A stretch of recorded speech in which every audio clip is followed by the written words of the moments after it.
Vamos nessa, olá, seja muito bem-vinda ao nosso podcast 2030 and Beyond. Eu sou Marcelo Veras e estou aqui conduzindo o nosso 9º episódio da série 2030 and Beyond, um podcast criado para discutir temas importantes, relevantes, sempre com farol apontado para 2030 e além, né? Como diz o próprio título do nosso podcast. Estamos aqui nos estúdios dos nossos amigos da Vidmob, Paulão aqui no comando, Miguel, Camilo, muito obrigado por nos receber sempre aqui nesse estúdio maravilhoso, na Vila Olímpia, em São Paulo. E você que está nos assistindo pelo YouTube, está podendo ver o vídeo, não está ganhando muita coisa com isso, né? E quem está nos assistindo pelo Spotify, do @Ecosistema Inova. Enfim, espero que vocês curtam mais esse podcast. O tema de hoje é investimentos financeiros. Então, hoje, diferente dos 8 primeiros episódios, que a gente tinha sempre um único convidado. Hoje nós estamos com a dupla aqui, que daqui a pouco eu vou apresentar. Eles são sócios da Lifetime, um multifamily office, um conglomerado de serviços financeiros. Os caras estão voando aí, acabaram de ganhar pelo 3º ano consecutivo um prêmio relevante, que daqui a pouco eles contam. E do meu lado aqui, diferente da outra vez, eu ficava aqui, né? O Luiz numa cadeira do outro lado e o convidado na outra. O Luiz hoje está do meu ladinho aqui. Verdade. Ele voltou com seu uniforme. Com seu uniforme bonito que ele ganhou, uniforme. Seu colete Faria Limer da Inova. Mas é mandatório, a partir de agora, todo mundo da Inova vai ter que usar. Usar os coletes, eu tenho ainda, mas a gente vai resolver isso. É isso aí. Gente, o Luiz é o cara que vai fazer as provocações em termos de tendências. E deixa eu apresentar nossos 2 convidados aqui. Meu xará, que tem um nome bonito pra caramba, Marcelo Popov, que tá aqui. Bem-vindo, meu caro. Obrigado, pessoal aí. Tem bastante coisa para falar aí, eu acho. Obrigado aí pela oportunidade. Tamo nessa. Vamos nessa. E, Vitor, é engraçado, olha, ontem, hoje eu vou dar o troco, porque ontem a gente estava lá num estúdio da Lifetime, os 2 me sabatinando. Hoje eu vou dar o troco. É isso, Tudo bem? Tô até preocupado aqui, mas obrigado aí pelo convite, valeu, tamo aí. Tem que tomar cuidado legal aqui para saber se a gente sabe responder. Imagina, cara. Gente, o tema de hoje é investimentos financeiros, né? Então, fazer um rápido preâmbulo aqui. A gente sabe que esse cara, né, chamado dinheiro, que, enfim, já vivemos muitos séculos sem ele, né? Esse elemento de troca maravilhoso criado, que principalmente depois da era industrial ganhou um protagonismo gigantesco, né? Na chamada era capitalista, geração de riqueza e assim por diante. Mas ele também, como todos os setores, a gente já tratou aqui de saúde, de educação, de inteligência artificial, enfim, de vários temas, todos os setores, indiferentemente, estão sofrendo profundas transformações. E com o caso dos investimentos financeiros não é diferente, né? Moedas digitais, toda essa cadeia de tecnologia invadindo também essa questão. Então, a gente tem feito, né? O Luiz vai poder falar isso com mais propriedade. A gente já fez alguns trabalhos, vários, inclusive, nesses 16 anos, para organizações que trabalham no mercado financeiro. Então, começando aqui a nossa dinâmica, como você sabe que sempre funciona, eu vou primeiro jogar a bola para o Luiz. Luiz, olhando farol apontado para 2030, pensando em investimento financeiro, naquelas pessoas que querem não só preservar o seu patrimônio, preservar aquilo que conquistaram, mas, obviamente, fazer isso crescer, fazer isso render. Como que você está vendo? Quais tendências estão e vão pautar os serviços financeiros pós-2030? Vamos lá, esse é um tema delicado, não é? Porque é um tema que tem muita vertente possível. Eu acho que, para começar a conversa, eu ouvi os nossos especialistas aqui, eu acho que há 2 ou 3 caminhos que têm que ser considerados. O primeiro tem a ver com a definição e o conceito do que é investimento financeiro. Eu acho que ele está mudando um pouquinho a sua gênese. Tá ganhando novas atribuições, novas dimensões, novas possibilidades, e isso está abrindo um pouquinho o leque. Você falou de moedas digitais, criptomoedas, então isso de fato é algo que está também, o segundo pilar, o mundo digital, está trazendo novos territórios para serem explorados, e as empresas financeiras com quem nós trabalhamos e trabalhamos estão não estão muito preocupadas, estão muito atentas aos movimentos do digital, ou seja, a desmaterialização do dinheiro, transformando isso em um monte de outras coisas. e também ao significado, ao conceitual para onde isso vai. Isso toca no terceiro ponto, que são as novas gerações, onde o entendimento do processo é diferente. Nem é melhor, nem é pior, é diferente. Então, a nossa geração vê dinheiro, como você falou, de uma forma, a geração mais nova vê de outra. Eu não estou dizendo que um está certo ou está errado. São perspectivas, são lentes diferentes. Eu acho que uma coisa que o mundo financeiro pós-guerra e capitalista, ele foi muito claro, foi muito bem definido e o mundo, gostando ou não gostando, adotou, e agora estão nascendo novos conceitos que derivam. Se fala em capitalismo consciente, capitalismo inclusivo, social, novas dinâmicas. Se fala muito em rethinking economics, como é que a gente vai encontrar novos modelos econômicos para melhorar, para redução de desigualdade, melhoria de performance, enfim, tudo que a gente tem vindo a acontecer. Eu acho que o grande desafio ainda é saber qual é o caminho onde apostar. Acho que há vários caminhos, há várias opções e a grande discussão vem a polêmica sobre a questão da digitalização do dinheiro, quanto moeda virtual você pode ou não pode usar, e se você não cumprir não sei o que, te bloqueia não sei o que mais. De certa forma, isso já existe no sentido macro do tema, mas a tendência aponta para mais conceitos serem criados, seja lá o que isso significa, e mais abordagens serem possíveis. E agora aqui é um mundo para ser explorado, talvez de coisas que a gente não tenha percepção de que já existem, e novos modelos de negócio, que é o último ponto que eu queria deixar na mesa. A compra e a venda começando a trazer outros modelos mais comuns, que hoje já se fala muito por assinatura, coisas que, de alguma forma, tentam ir quase a logística reversa de retornar e devolver ao processo. Então, temos um caminho longo para ser discutido e para ser testado, porque no livro ou no papel é de um jeito, depois na prática é de outro. Mas não vamos nunca perder de vista que investimento na origem, na essência, vai continuar sendo investimento na origem, na essência. Aquilo pelo qual eu faço investimento, seja por melhorar patrimônio, garantir futuro, não sei o que, ela vai continuar a ser, na nossa ótica de nova tendências, a essência. A forma e as ferramentas pelas quais isso vai ser ou está sendo usado é que estão começando a diversificar bastante. Robôs de inteligência artificial para melhorar o teu performance de investimento, um conjunto de tecnologias, algoritmos com grandes volumes de informação para te criar ou barreiras ou incentivos ou alertas do que deve e do que não deve em função do que você tem e do que você quer. Isso ganha um pouquinho mais de tração e talvez esse mundo mais tecnológico digital venha redefinir a função do consultor financeiro, da pessoa que ajuda o outro a fazer os seus investimentos. Porque aí temos um algoritmo, um robô ao lado que tem grande capacidade de geração de informação e isso traz uma bela discussão sobre skills. Quais são os skills que o gestor de patrimônio, ou de fortuna, ou de investimento deve trazer, que não é apenas conhecer aquilo que o mercado tem, porque aquilo que o mercado tem, o robozinho já faz e já te dá com um nível de assertividade muito grande. Então, acho que abriu o leque, várias provocações para a gente ver o que é que faz sentido. Vitor, Marcelo, passar a bola para vocês, mas Luiz falando, me veio à cabeça duas tendências comportamentais inclusive do nosso relatório What's Next, que eu acho que são temperos importantes para a gente também ouvir vocês. Uma delas, o Luiz mencionou aqui, é a questão da posse versus o uso. Então, a gente vê as novas gerações com um crescente desapego à posse e um crescente apego a... Pô, eu não preciso ter, eu posso alugar, eu posso pagar por... Eu citava numa conversa recentemente que eu tenho um colega que ele mais 5 amigos... e é interessante, se juntar cada um individualmente... Eles teriam dinheiro, cada um para comprar a sua lancha. Eles teriam. Mas os 5 se juntaram e eles compraram uma lancha só. Criaram um aplicativo, então eles dividem e tal, e usam aquilo lá. Então, você vê até em gerações um pouco mais velhas usando mão desse artifício. Então, uma tendência de posse versus uso. A outra que está lá, inclusive no relatório, com o nome de sociedade, do compartilhamento e da compaixão. Se a gente voltar na história, nesses 220 anos de era industrial... Os primeiros 100, 120, principalmente quando os primeiros impérios estavam sendo criados, empresariais, os Matarazzo aqui, os Rockefeller nos Estados Unidos e tal, essa galera ganhou tanto dinheiro,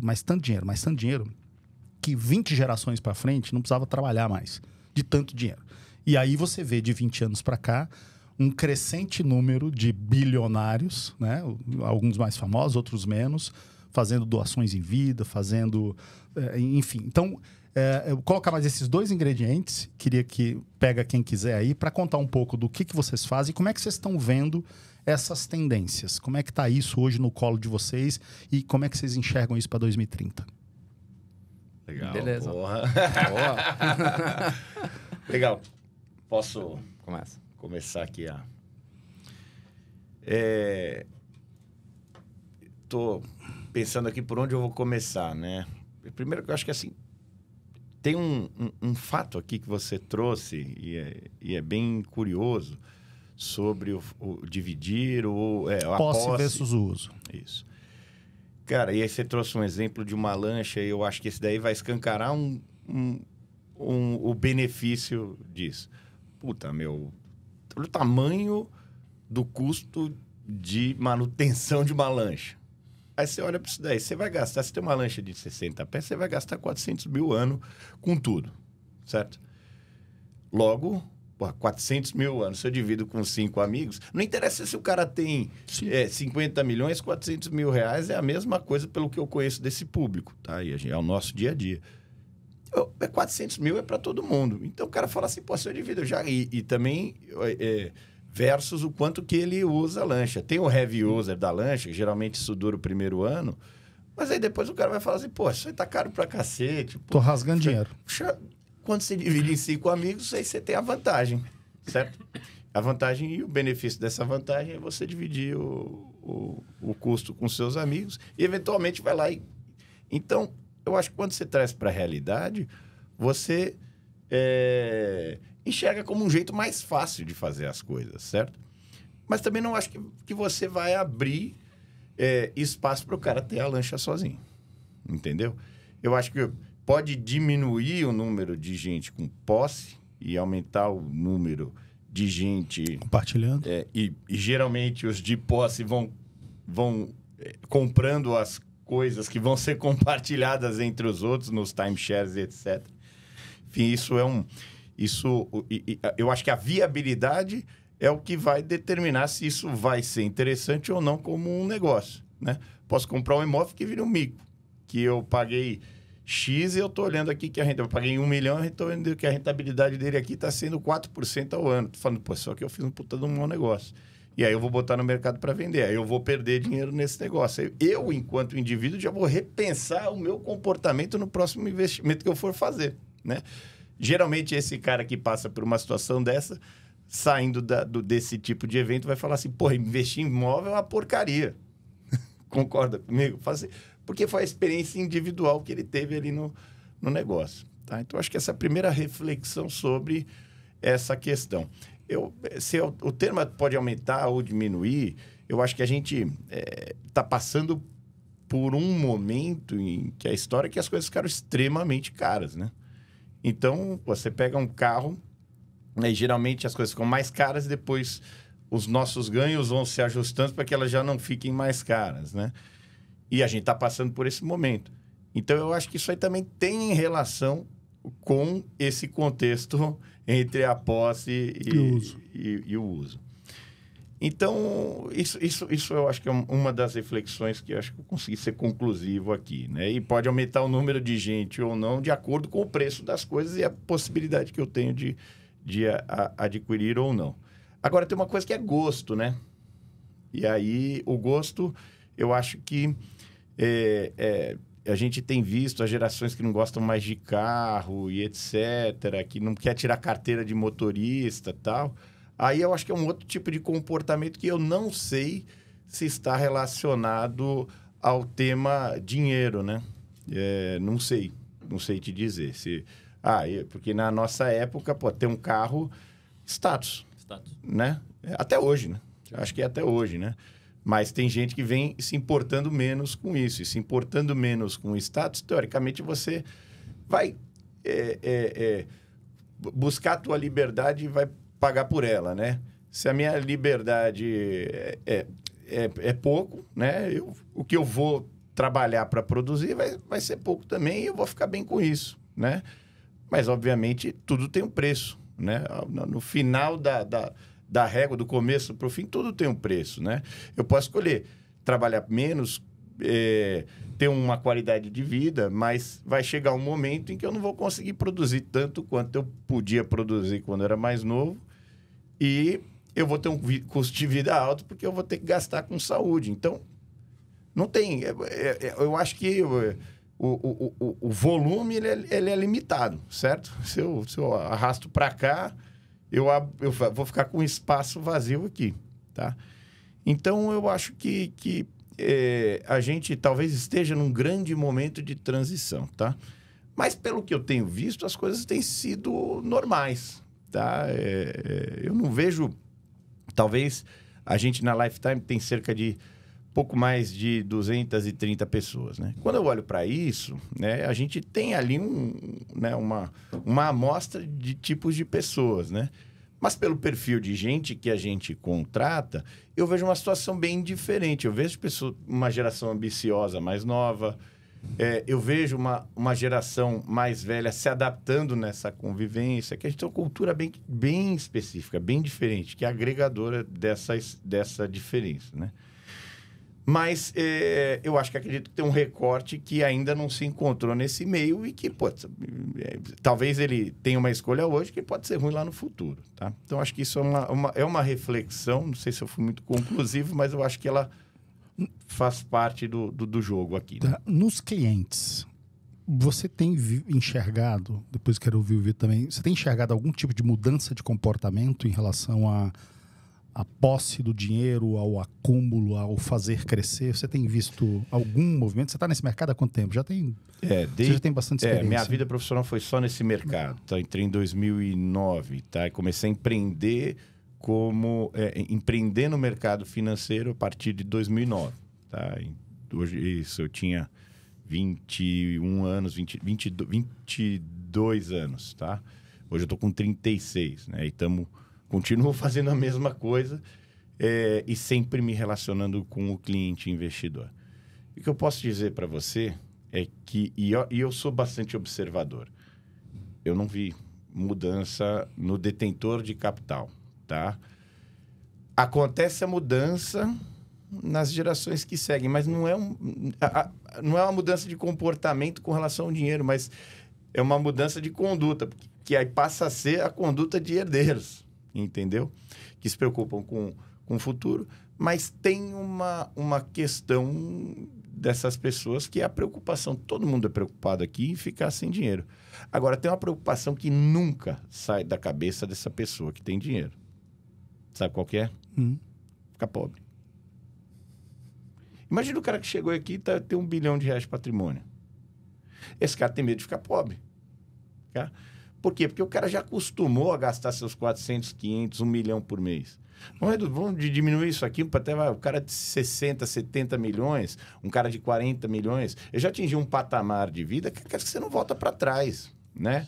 Um cara que já chegou em 100 mil reais de custo, que, mal e mal você não precisa ter tudo isso de dinheiro, é difícil você voltar para trás, porque ali está envolvido o custo do remédio que o cara paga para a mãe, a empregado, eventualmente o motorista, as saídas em restaurantes e bares e viagens internacionais. Não sei nem se dá para fazer tudo isso com 100 mil reais, eu acho que não. Mas esse cara não quer voltar para trás. Ele nem sabe como é que volta para trás. Então, todo mundo tem esse medo. Então, quando você fala de medo, né? Aí eu acho que pode ter o comportamento vai ser muito parecido com o comportamento com relação a medo. Então, eu nunca notei essa diferença do cara, eu não quero ter o meu patrimônio, tá? Porque o patrimônio, querendo ou não, ele traz conforto, tá? Mas a maioria dos nossos clientes, tá? Eles continuam com uma conduta de, quero ter esse capital... Proteger e fazer crescer. É isso, né? E o nosso cliente, ele é um cliente, o cabelinho branco, ele já está tirando o pé, ele quer preservação patrimonial, e é isso que a gente faz lá no Family Office, entende? Então, ele está se preocupando com a sucessão muito mais, está se preocupando em organizar esse negócio para que, o cara trabalhou a vida inteira, vai passar para a família, já toma uma ceifada de TCMD, ITBI, advogado, custo de cartório, etc. E está se preocupando muito mais com essa questão, tá? Tanto é que a gente sempre copiou muito o que são feitos lá nos Estados Unidos. Então, em 2011, quando a gente montou a empresa, a gente copiou alguns modelos de family office que a gente conheceu lá fora em 2010, Chicago e tal.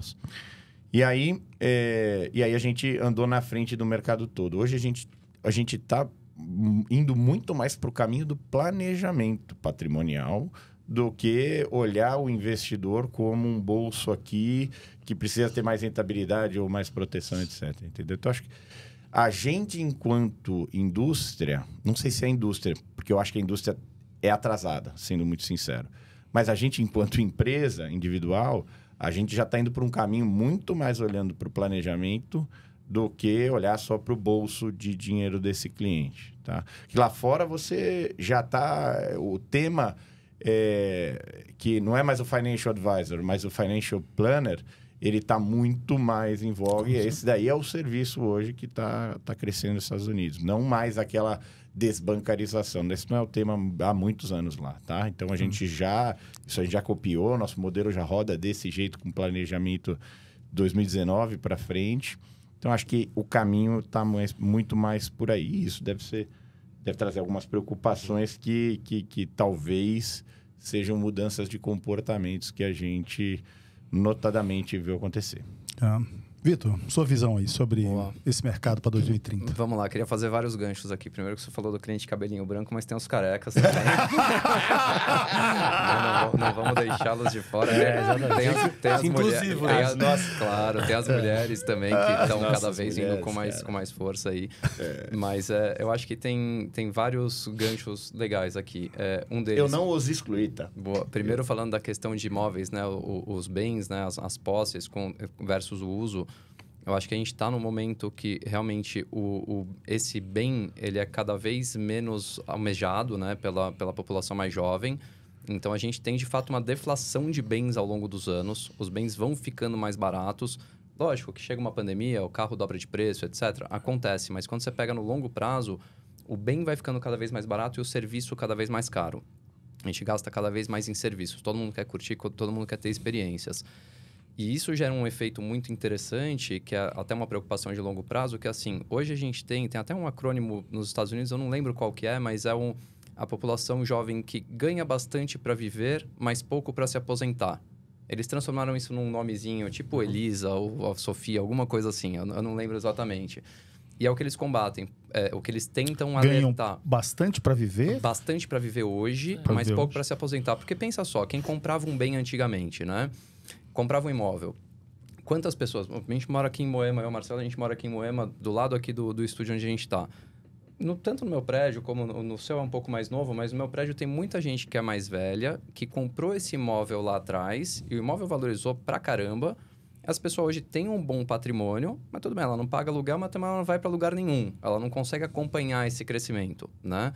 Mas ela não tem gasto com aluguel, com nada do tipo. Então, ela consegue viver bem até os 70, 80 anos, 90 anos, por aí.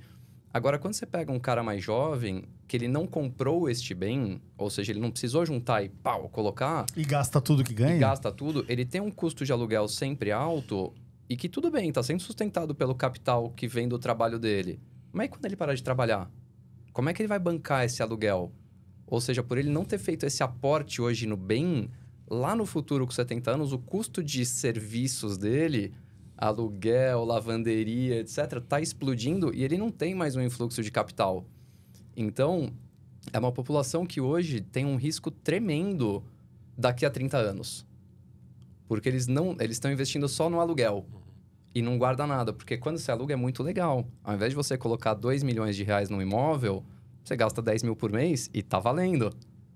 Só que você vai fazendo isso com tudo. No prédio que a gente trabalha, não sei se tem aqui, você aluga até o guarda-chuva. Tem uma máquina de guarda-chuva no piso térreo. Tem. Está chovendo, você vai. Então, você realmente você não para nem mais para comprar um guarda-chuva hoje. Consequentemente, esse seu custo mensal, ele fica muito pesado. Então, assim, acho que existe uma preocupação com esses herdeiros até, talvez nem tanto, porque eles têm mais patrimônio, mas com a população mais jovem que está ganhando um bom dinheiro, que é muita gente do mercado financeiro e direito e médicos, gastando, vivendo super bem, e daqui a 30 anos esse cara não tem um patrimônio e tem um custo de vida super alto. Médico é um caso que... Eu tenho uma visão que é empírica, mas ela é baseada em observação, tá? Cara, o que eu vejo de médico chegar nos... todo mundo fala, medicina é uma profissão longeva, né? Você vê médicos de 70 anos operando e tal. Cara, eu conversei já com muito médico e a minha conclusão foi a seguinte, né, cara? Ele tá aqui, ó, ganhando 0, de repente ele começa a fazer... Dá plantão, etc., então o ganho dele vem aqui, ó. Só que o ganho dele não aumenta tanto assim ao longo da vida. Exclui daqui os empreendedores, os donos de hospitais, que são médicos também, geralmente. Mas a maioria, aí o cara fica com isso aqui. Aí ele sobe, porque aqui, como é rápido, ele fala assim, pô, eu ganho muito, eu sou rico. E ele vai com isso daqui, ele vai acumulando um estilo de vida que é isso aqui, é alugar... se eu for comprar, eu compro um imóvel lá do lado da João Dias, lá. Legal, mas do lado da João Dias. Pô, se eu for alugar, eu moro aqui na Vila Nova Conceição. Então, isso vai incluindo, tá? E dentro do custo de vida dele, esse carrego que o Vitor está falando. E aí, quando você vê, pô, médico com 73, 74 anos, tendo que ir trabalhar todos os dias, cara, pode ter certeza, exclui as exceções. Pode ter certeza de que tudo que eu vi, a maioria é porque não teve... Precisa. E aí tem as intercorrências do meio do caminho. Chega lá com 44, 45 anos, pau, você para. Aí você parou, pô, tem todo aquele custo. Quem ganha é o advogado, mas tem um custo muito grande, né, para isso. E aí, quando você vai ver, cara, passou um tempo e a gente enxerga uma pessoa chegando lá na frente com um capital acumulado defasado para o que ele precisa viver, então ele tem que trabalhar. E aí isso não traz... Eu não estou falando que você tem que se aposentar, porque acho que também a aposentadoria é uma coisa que ela não é muito boa, né? Se você me permitir, vou falar rapidamente de um caso que eu conheço. Presidente de uma multinacional muito, muito grande, com 80 anos, trabalhando igual um garoto, com uma energia de garoto, cara, apaixonado pelo que faz. Você pergunta qual que é o projeto de vida dele e ele fala assim, cara, pô, eu juntei todo esse patrimônio aqui, eu pretendo gastar até os meus 120 anos. Eu tenho mais 40 anos para gastar meu dinheiro. Tem 80 anos de idade, cara. Né? E tem um patrimônio sensacional acumulado. Então, a aposentadoria, na minha opinião, é algo que não é muito bom. Né? Eu acho que você tem que produzir. Mas é um ponto fora da curva esse caso. Né? Quando você tem que trabalhar com a preocupação, com o estresse, etc., eu acho que não é benéfico. Então, é um caso. E só pegando... A gente estava falando do comportamento, né? Essa diferença de comportamento entre as gerações aí. Eu acho que tem um que é importante também, que está totalmente ligado à questão dos robôs advisors, né? Então, assim, quando você pega um investidor 50 anos mais ou 40 anos mais, é aquele investidor que está muito ligado na pessoa. Né? Ele pede um aconselhamento, ele quer uma reunião presencial, ele quer estar conosco. Quando você pega uma pessoa mais jovem, 20 anos, 20 e poucos anos, ele lê ali alguns blogs, vê uns videozinhos no YouTube, pega um robô advisor e pum, vambora. Isso existe. Isso existe, mas eu não acho que isso é uma tendência de fato pensando 2030 para frente. Eu acho que ele é muito mais... A gente vai ter cada vez mais ferramentas que dão esse auxílio e que preparam o investidor para conversar mais com a gente. Que nem a gente quando vai num médico. Antigamente a gente ia no médico, sem saber absolutamente nada, ele falava A, B e C... E beleza, você acata. Hoje todo mundo vai no Dr. Google, né? Viu o exame e tal, já começa a pesquisar, etc e tal, e daí vai lá falar com o médico. Eu, particularmente, já desisti de fazer isso. Porque, cara, eu já vi que... Depressão, às vezes. E o cara estuda há vários anos para chegar a uma conclusão. Quem sou eu para entrar no Google e... é isso, vamos discutir. Então, eu voltei à moda antiga, cara. Eu faço exame e falo, doutor, fala aí para mim, qual é que é? Não vou querer discutir com o cara. Mas é legal você saber um pouco. Lógico, para você não ficar boiando ali no assunto. Mas o que eu queria colocar, assim, principalmente o cara mais jovem, mais ansioso, né? Ele tem essa coisa de querer... aprendi, agora já sei como é que é e vai fazer. E muitas vezes o cara quebra a cara fazendo isso, porque tem um negócio que... Duas coisas que não, assim, a gente não consegue mudar ao longo do tempo, né? Que é a experiência. Você não fica experiente num curso de fim de semana. E o outro é estar junto. Trocar ideias, né? Porque o Robô Advisor, beleza, ele é muito legal. Ele pode te dar algumas sugestões, mas é assim... É a sugestão que alguém programou para ele dar. Com algum viés. Que pode ser, tudo bem, buscar melhor rentabilidade... Mas pode ser também a melhor alocação que privilegia os produtos da própria casa. Ou que privilegia os melhores spreads para aquela instituição que está vendendo. Quem falou que o robô é isento? Né? Então, você tem ali... o cara, num primeiro momento... O mercado tem de tudo, né? Essa que é a verdade. Então, tem pessoas que trabalham com muita boa índole, muita diligência. Mas tem gente que só pensa num spread ali, quero ganhar algum dinheiro e vambora. Então, muitas pessoas olham e falam, não, pô, vou confiar no robô, que o robô é isento. Mas, na verdade, ele não é também. Então, acho que tem uma tentativa de algumas pessoas irem para esse caminho e ganharem um pouco mais de conhecimento, o que é muito legal. A gente adora quando o investidor vem com mais conteúdo para conversar com a gente. É ótimo, porque a conversa vai indo para um nível muito bom. E a gente cuida do dinheiro do nosso investidor. É maravilhoso quando ele participa do negócio. Ele sabe, pô, estamos indo para cá por causa disso. Eu quero ir para cá por causa disso, né? Para poder discutir assim. Então, eu acho que tem esse caminho, pessoal tentando ir para esse Robô Advisor, mas eu acho que é um negócio bem temporário mesmo. E o robô vai ser uma ferramenta que vai auxiliar a todos e não um substituto do Advisor. Você sabe que tem uma... Eu não lembro qual foi a instituição que fez essa pesquisa, mas eu lembro que eu li na Bloomberg há coisa de 2 anos atrás, né? Em 2014, começou... Essa palavra apareceu no nosso radar e já operando, tá? Os robôs advisors, né? Cara, pô, e a gente tinha 3 anos de empresa, enfim, era um neném ainda. Você fala, pô, tô investindo num negócio aqui que o robô vai substituir, né? E a gente continuou fazendo esse negócio. Aí, passou o tempo, a gente teve o deep dive dentro desse né, o financial deep que a gente chama na realidade, que foi essa invasão de informações, né, ou a popularização de informações para todos que estavam aqui nesse contexto de investimentos.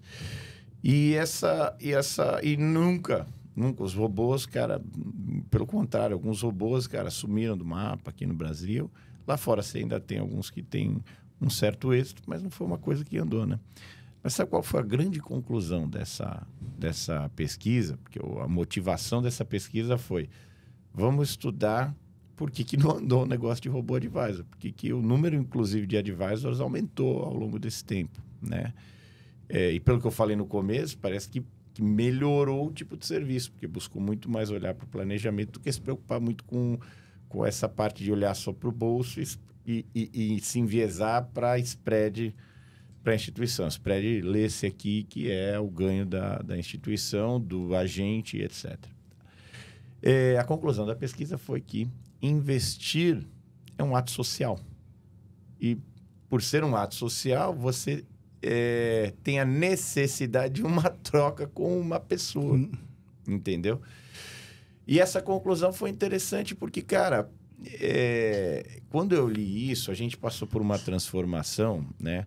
A gente sempre, até 2019, 18 para 19, tá? A gente teve um tipo de empresa dentro da Lifetime, uma empresa que começou numa garagem lá atrás, na verdade, dentro de um escritório na casa dos pais de um dos sócios. E a gente foi tocando esse negócio até precisar, sentir a necessidade de profissionalizar a empresa a partir de 2018 para 2019. E aí a gente inclui governança corporativa, tá? E a gente tinha muita organização, tinha diversas ferramentas, CRM, processos, tá? A gente teve uma época que a consultoria Falcone entrou lá para ajudar a mapear os processos, tal. A gente mapeou os processos, mas em algum determinado momento teve problema com gente, né? Porque, enfim, é muito legal, né? Você tem que colocar um líder aqui para ter os liderados, etc. E aí a gente... Só que o líder precisa do skill e a gente foi aprendendo isso com o tempo. É bom que a gente passou por esse problema assim, desse tamanhozinho pequenininho assim, né? Mas aprendendo. E quando a gente passa por uma governança, a gente trouxe uma pessoa que tinha muita experiência com a área comercial, foi diretor, que é o Pedro Chaves, foi diretor da Case Máquinas Agrícolas, foi diretor da Michelin, foi diretor da Sascar, que é tecnologia, foi diretor de diversas empresas, né? Nissan, diversas empresas globais, multinacionais, e atuou muito com a venda consultiva. E quando ele entra na Lifetime, tá? A gente tinha ali um croquis do que é a Lifetime hoje, mas ele falou uma coisa que era importante, tá?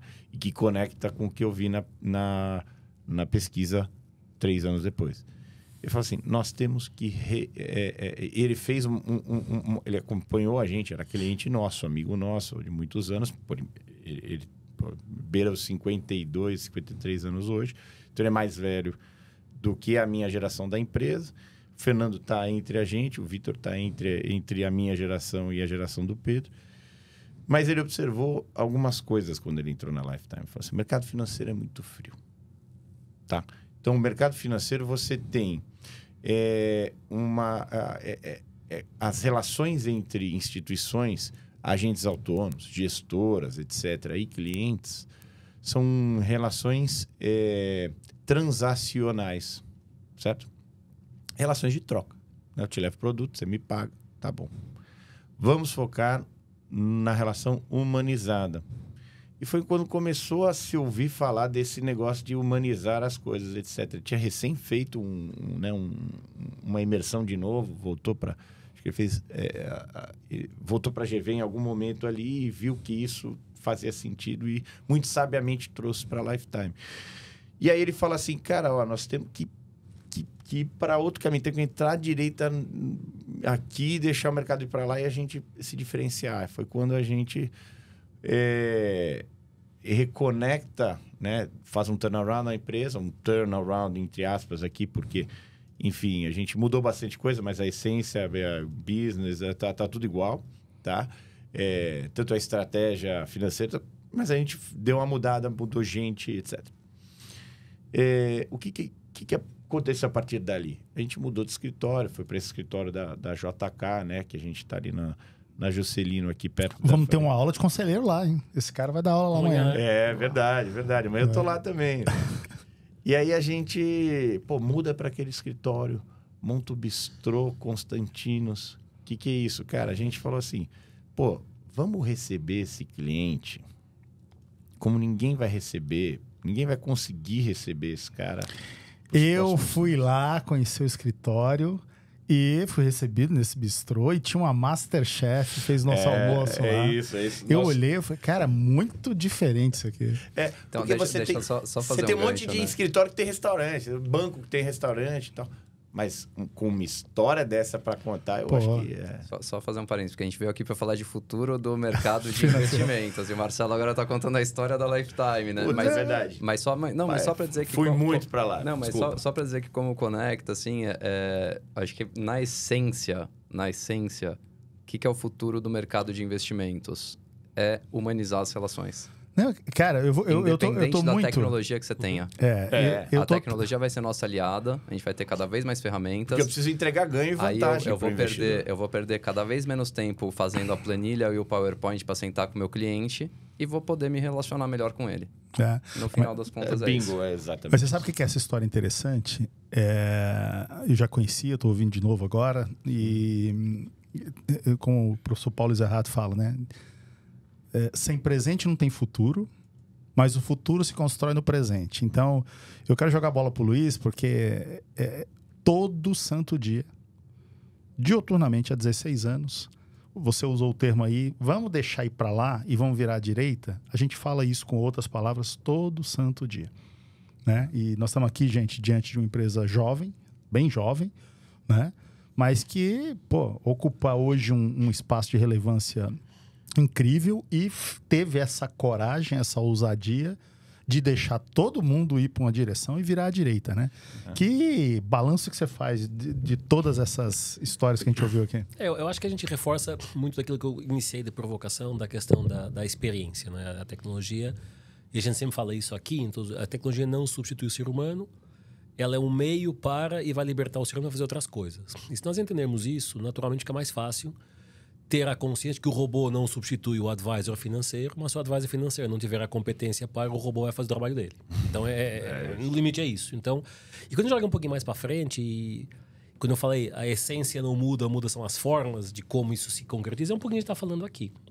Há uma geração nova chegando com outras prioridades e tem o outro lado da moeda também. Eu estava lembrando, estava tentando falar, e um cliente nosso de um banco de investimento que dizia assim, cara... Vários clientes diziam assim, cara, eu não quero jogar golfe com vocês, eu não quero restaurante, eu quero que você otimize o meu patrimônio. Então tem tudo, tem um pouquinho de tudo.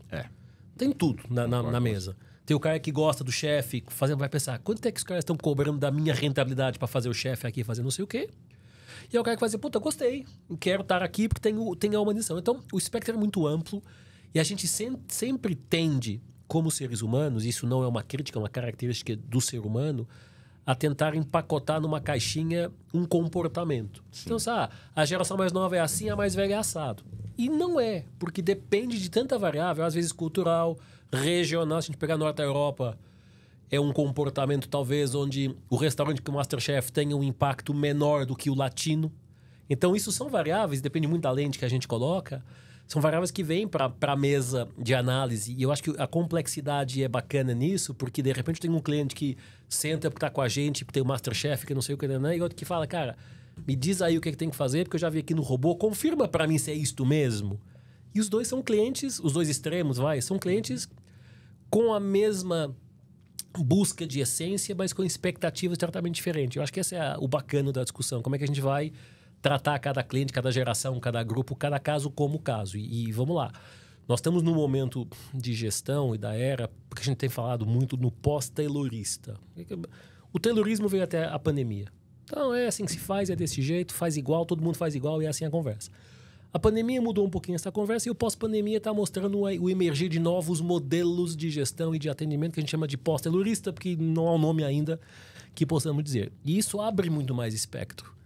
E o perigo que a gente às vezes corre é dizer, bom, então, se era mais ou menos assim, vamos continuar fazendo assim. De repente, pelo lado, corre alguém, um outsider, uma startup da vida, um outro cara que fala, deixa eu testar uma coisa nova. E se posiciona num nicho e esse nicho vira massa e de repente temos um outro mercado. Então, eu acho que o bacana é que o Rancharenz dizia na nossa aula de ambidestria, todos os livros da gestão têm que ser reescritos. Eu diria que todas as regras da gestão têm que ser reescritas, não só os livros, porque é um outro contexto. E sem perder as essências, que de facto está na pauta, que a essência é a mesma, a materialização, a forma como a gente a tangibiliza, tem novas oportunidades. E isso acho que é bacana e até desafiador. A gente tentar encontrar e nos diferenciarmos daquele que está fazendo o mais do mesmo, está todo mundo fazendo a mesma coisa. Então acho que isso é uma provocada. Mas vocês sabem que estou sempre puxando para as tendências, né? Porque nós estamos aqui num podcast de tendências. Uma das blockbusters que está no nosso relatório What's Next desde 2010 e que eu vi lá. E não é só o bistrô. Você me contou de outras coisas que acontecem ali. Não adianta eu ter tudo isso daqui. E depois você não entrega o resultado. E esse cara aqui não entregar o resultado. Exatamente. Sim. Mas eu concordo com o Luiz, assim, em qualquer coisa que você afirme, você vai ter os outliers que vão dizer, para mim não é bem assim. Mas, majoritariamente, tem uma tendência que está, repito, desde 2010 no nosso relatório, que é a economia da experiência. Então, cara, eu vou te falar, eu cheguei lá para uma reunião, o Célio Delgado, a gente se conheceu na Confrabis em Campinas. Pô, vem cá, tá? Chegou aí, tá o Marcelo, daqui a pouco entra a Masterchef, que estava na televisão na terça-feira anterior. Impacta, né? E uma comida, serviu uma comida maravilhosa. É relacionamento, fideliza. Aí saímos de lá, tava indo eu quero ver se amanhã na minha aula eu vou ter alguma coisa dessas. Aí eu saindo pra ir embora, na hora que eu olho assim, uma adega maravilhosa, aí esse cara fala assim, aquela ali é minha sala. Muito bom. Mas você sabe que essa questão da experiência é porque assim, né? A rentabilidade, ela é commodity. A plataforma aberta de produtos, ela é commodity. Então, o que uma família normalmente vai se preocupar, né? Eu entregar para um cliente conservador 110% do CDI no ano, ou 113, ou 108, cara, tanto faz. Essa que é a verdade.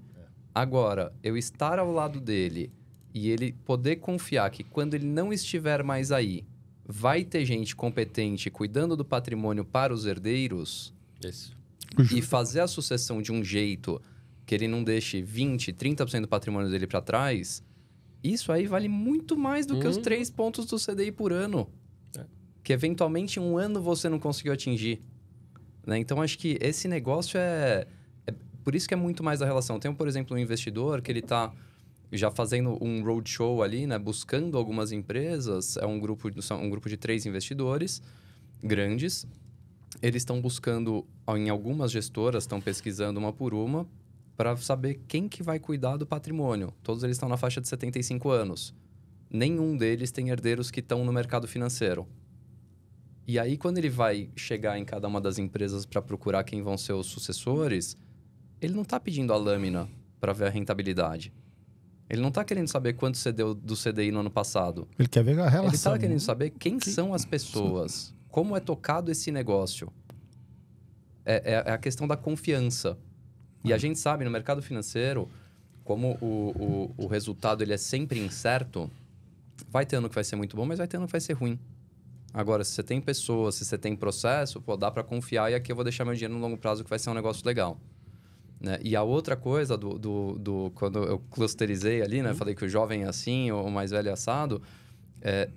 A gente tem o tal do suitability hoje, né? Mas existem N derivadas e a gente estuda todas elas. É difícil sempre de implementar, mas existem derivadas ali. Tem alguns questionários que você faz que você chega a 20 perfis diferentes de investidor. Então, exatamente. Difícil é você colocar isso na prática. Então, essa eu acho que é uma tendência 2030 and beyond, que é difícil de fato implementar, porque é aquela coisa que vocês comentaram, no mundo dos livros é tudo lindo, vamos para a prática. Puta, legal, agora pensa você com alguns milhares de clientes, como é que você de fato clusteriza cada um desses e a grade de produtos e tudo mais. É algo bastante complexo. E como é que eu escalo, enquanto uma empresa que cresce, como é que eu escalo dentro do Family Office? Mas eu acho que as tecnologias têm um papel importante. Ajudam, vão ajudando. E com 20 personas, voltamos a uma coisa que a gente sempre fala, tem hora que você tem que fazer escolhas e renúncias, né? Este público... as suas demandas são legítimas, mas esse público não é para mim. Só um aviso, a partir desse momento a gente teve um pequeno problema técnico com as câmeras e a gente segue só com áudio, tá bom? Pedimos desculpas. Não sei se vocês já notaram aqui, ó, quase 1 hora de podcast. Sabe que foi um roteiro diferente, né? Eu tenho um roteirinho padrão aqui, mas o papo foi fluindo. Eu queria, Vitor e Marcelo, começar pelo Luiz, com o olhar das tendências, e depois ouvir vocês. Mensagem que você deixaria, Luiz, diante do que a gente debateu aqui, para as pessoas que têm um patrimônio, que construíram aí com muito trabalho e que gostariam de não só preservar, mas fazer esse patrimônio crescer, enfim, para os investidores em geral, qual que seria a sua mensagem? Acho que pode contratar Lifetime, né, para ajudar na conversa. Eu acho que é importante não querer fazer standalone se não domina o conteúdo. Tem que encontrar alguém que... A gente sempre fala isso, ninguém sabe tudo, todos sabem um pouco. Então, acho que sempre, em qualquer território, e este não é diferente, se apoiar ou se cercar das pessoas que podem legitimamente ajudar a que isso se perpetue. Acho que essa é a mensagem naturalmente principal. Depois escolhendo com um monte de critérios qual pode ser o parceiro ou o apoio mais competente ou mais correto. Isso acho que é o ponto fundamental. E ter a... acho que ontem no episódio anterior a gente falava de lifelong learning. Acho que o lifelong learning deste tema também é importante, porque tem tanta coisa acontecendo. Tem tantos valuations e devaluations de coisas que, de repente, aquilo que era verdade num dia, no outro dia pode não ser. Não estar muito atualizado sobre o que está acontecendo. Aqui puxando para nós, olhar para as tendências para tentar antecipar as próximas crises ou as próximas oportunidades é fundamental para antecipar as tomadas de decisão. É o trabalho do especialista, mas a pessoa que tem seu patrimônio também tem que saber um pouquinho disso para conseguir até com o especialista trocar ideia num patamar de conhecimento minimamente equilibrado. Legal. Questionar, né? Saber. Minimamente questionar. É isso mesmo. Vitor, para quem nos ouviu até agora, qual que seria a sua mensagem, sua recomendação? Eu falo muito para minha filha, né?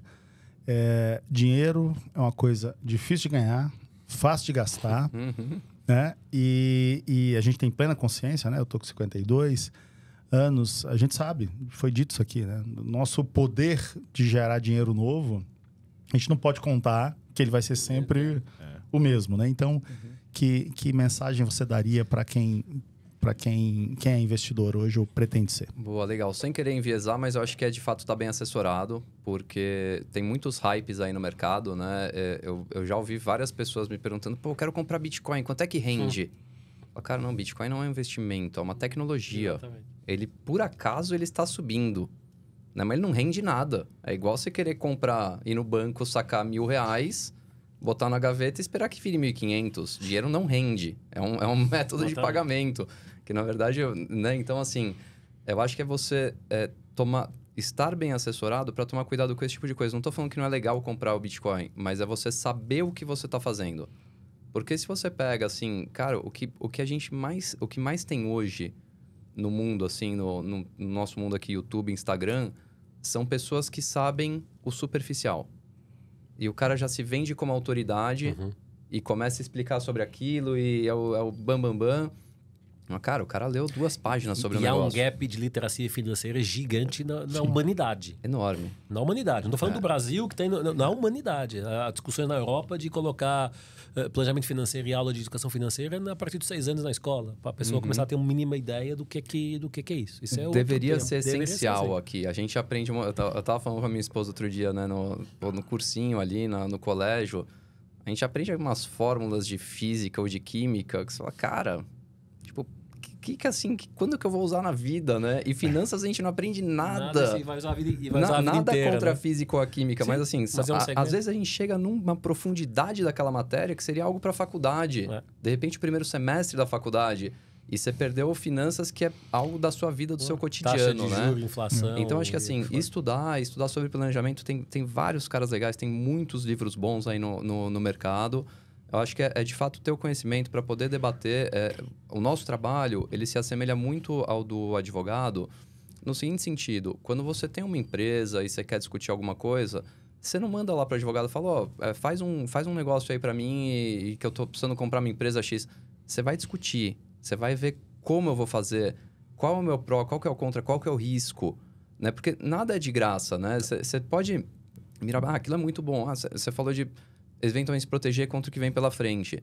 Legal, vou te falar, tecnicamente aqui, para se proteger contra o que vem pela frente, você tem que gastar algum dinheiro. Exatamente. É igual comprar um seguro do carro. Sim. Isso mesmo. Legal, você está disposto ao seu portfólio render um pouco a menos para você ter essa proteção? Escolhas. Ou se eu virar e falar, não, tô te protegendo, e daí você vai virar e falar, pô, mas lá tá rendendo mais. Tá, mas lá você tá de peito aberto. Então é legal você saber o que está acontecendo para poder debater em alto nível. Furar então, o verniz, né? Exato. Você comentou, aprendi essa expressão ontem.